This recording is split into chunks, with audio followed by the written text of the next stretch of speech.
Salut les joyeuses rebelles. Ce matin, dans ce cadre absolument idyllique, j'ai envie de te parler de ton authenticité. Et en parlant bien sûr de la tienne, eh bien forcément je parle aussi de la mienne, parce que tu sais que chacune de ces vidéos est aussi non seulement la retransmission ou de l'expérience que je peux avoir avec les femmes que j'accompagne, avec les couples que j'accompagne, mais aussi bien entendu de ce que je traverse personnellement, puisqu'il n'y a pas mieux que de parler de soi et de ce que l'on a vécu pour pouvoir justement rester authentique.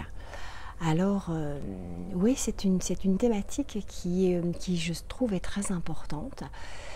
Parce que nombre de femmes, quand elles sont en relation ou quand elles sont en relation amoureuse par exemple, et c'est souvent à cet endroit-là que les choses commencent à se transformer, cette relation amoureuse, comme elle veut la garder, et on peut bien l'entendre, comme elle a envie qu'effectivement de pouvoir faire perdurer cette relation, eh bien nombre d'entre nous petit à petit, décidons de nous mouler, de transformer quelque part un peu notre attitude, nos valeurs, parfois, malheureusement, parfois même aussi notre façon d'être, en fait. Et ça, c'est vraiment un écueil, c'est vraiment quelque chose qui est dangereux.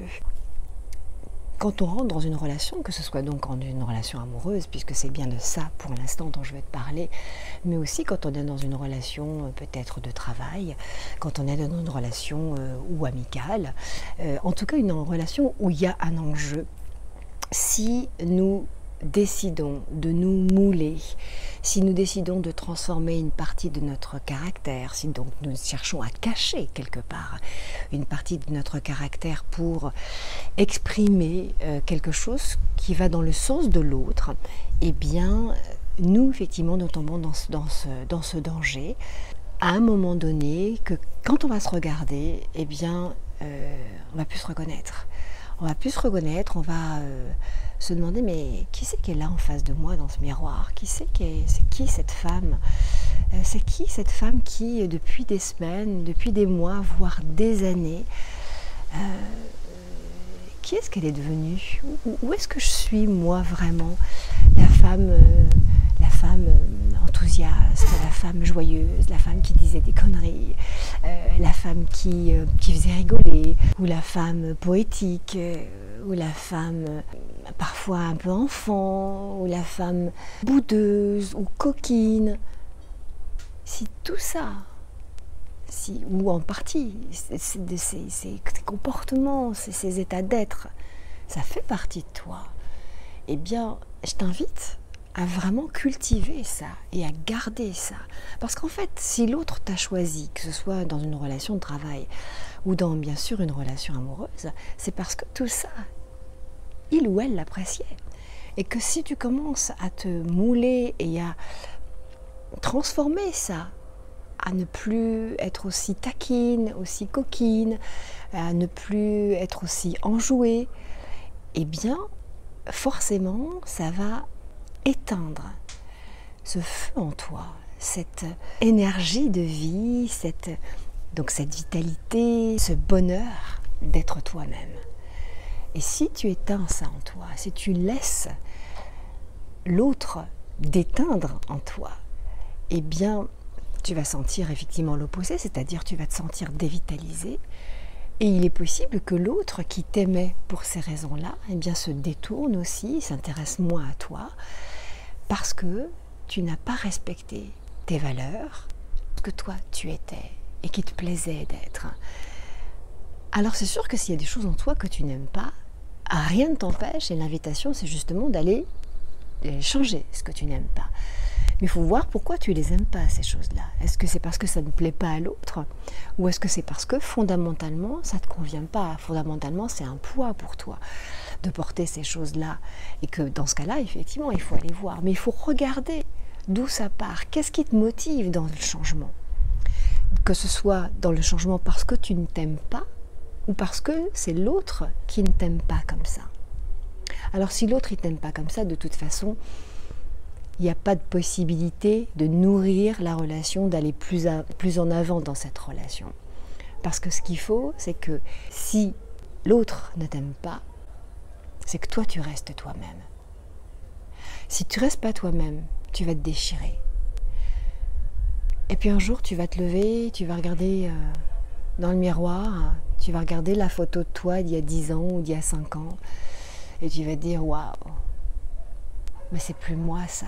C'est plus moi, qu'est-ce qui a tant changé? Alors fais le point à l'intérieur, viens sentir dans ton cœur, viens sentir dans ton bassin qu'est-ce qui a bougé à l'intérieur de toi et qu'est-ce qui a fait que tu t'es senti obligé de changer. Que finalement de cette nana qui rigolait pour un oui ou pour un non, de cette nana qui avait envie d'aller faire du sport le matin, de cette belle femme qui avait envie de changer de tenue 2 fois par jour, de cette belle femme qui avait envie d'aller danser, où est-ce qu'elle est? Où est-ce que tu l'as mise?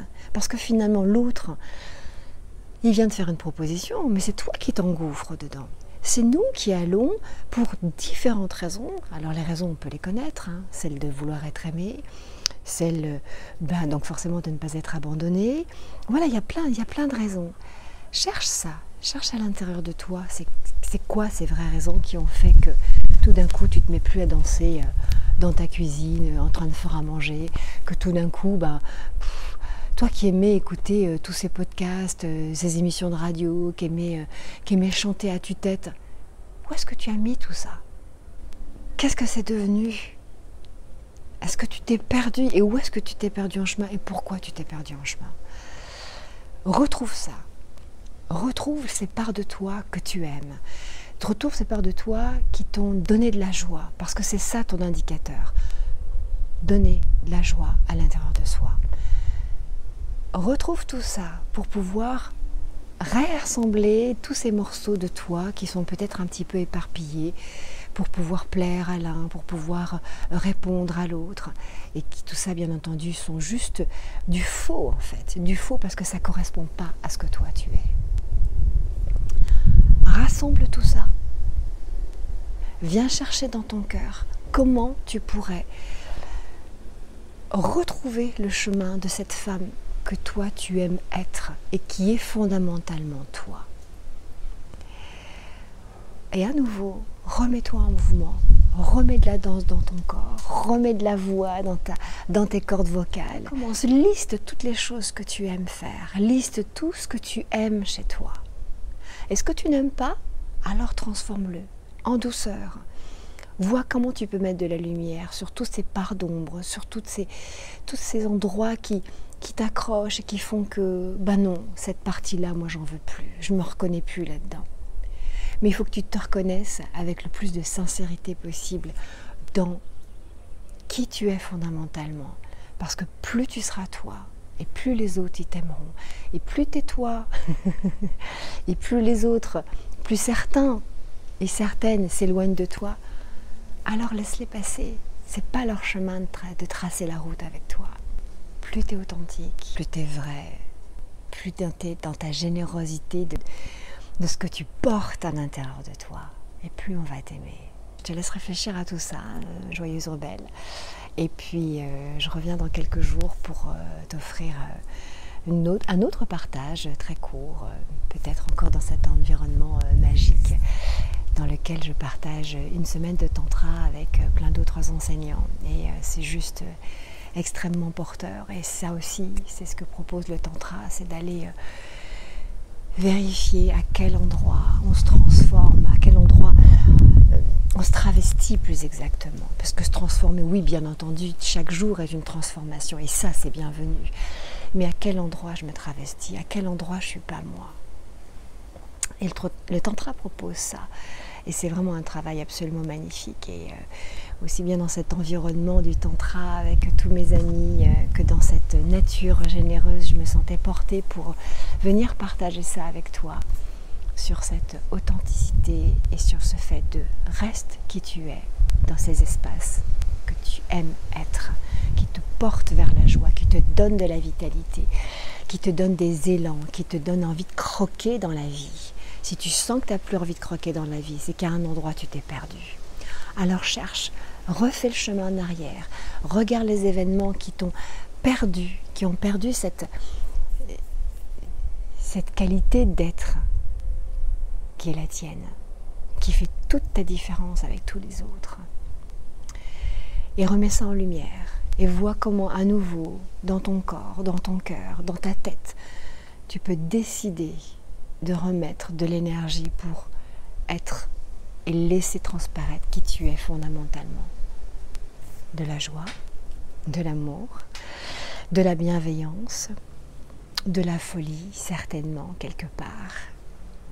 Bref, que des choses très appétissantes. Je te laisse réfléchir à tout ça et je t'invite à aller regarder en dessous de cette vidéo ce que je te propose pour la suite. Et je te souhaite une très belle journée. Prends grand soin de toi dans ce que tu es de plus beau, parce que c'est comme ça qu'on t'aime. Bye bye les joyeuses rebelles.